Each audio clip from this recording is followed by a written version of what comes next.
Welcome to Advertising Champions, your go-to destination for insights into the dynamic world of advertising and marketing.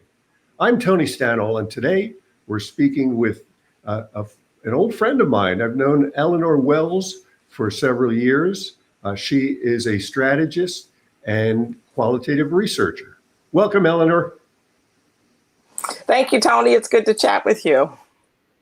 Now, you're in Sydney, Australia, but you tell me you pop into the States quite often for work and otherwise. So you're kind of in both worlds. I am bicontinental. I spend about half of my time in Sydney and the other half in New York and Washington, D.C. But the beauty of it is because so much of our work is digital now, it's kind of seamless for me. So it most of the time, it doesn't really matter where I am. And I think that's fantastic. That's true. Now, your background is one in strategy in advertising agencies. And you told me that one of the challenges as a researcher was to not come across as a threat to the creative product. Talk to us a little about your background and that situation. I started out working in consumer insights in advertising maybe about 20 years ago.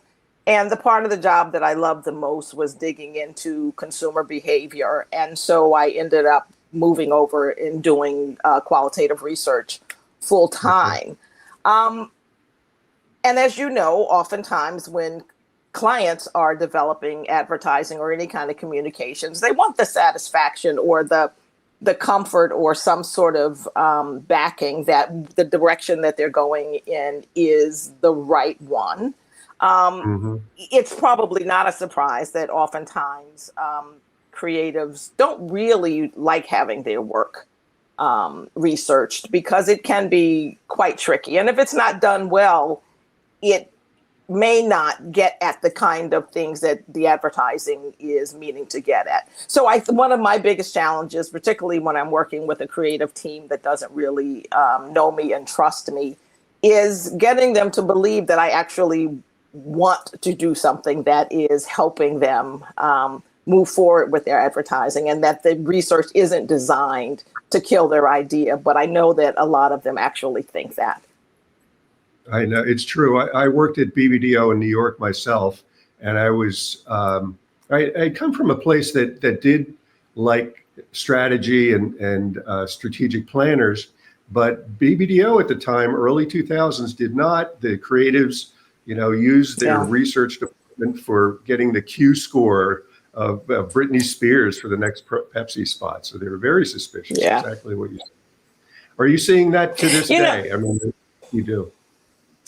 It's always been a thing. I had an issue just about a week ago where a client is starting a new advertising campaign for a product that they haven't advertised before, and their ad agency has some ideas, and the client, of course, wants to put them into some conversations with consumers, and the creatives are just giving us a really hard time. They don't really have an option because the client is going to do it.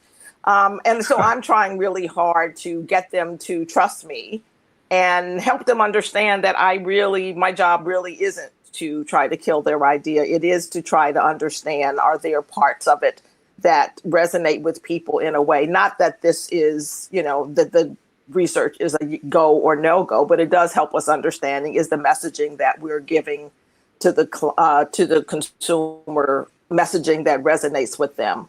Are we sharing this idea in a way that piques their curiosity? Does it feel competitive? So those are the kind of things we're looking for. And I'm just crossing my fingers that I can get them on my side, because it just makes the whole project much more fun if we're all sort of trusting each other and recognizing that we actually do have the same goal.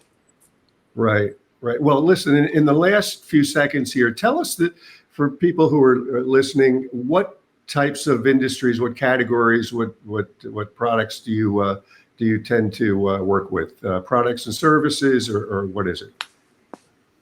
Well, as a qualitative researcher, the beauty is that I don't really specialize. I do Mm. everything. I do FMCG, I do automotive, I do financial, lots of healthcare, health and beauty. I Where I don't do much is because it's an industry that I don't care that much about. Um, and I don't feel the need to necessarily point those out. But if it is a topic that is um,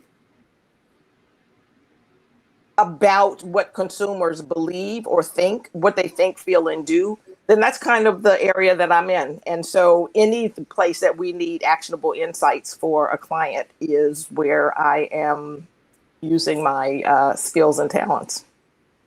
Very good. Well, Eleanor, maybe we'll see each other when you're stateside, or if I happen to be in Australia. Nice talking to you again. It was really good chatting with you, Tony. Thanks so much. And thank you Bye-bye. for joining us on this episode of Advertising Champions. You'll find out more about us at dailynewsnetwork.com, and we'll see you next time.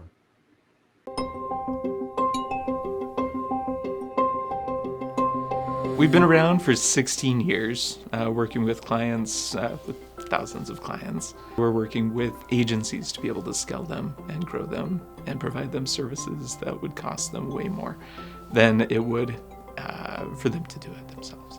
Anything oriented around lead generation, video creation, web design, we're full service, so we can really serve most people.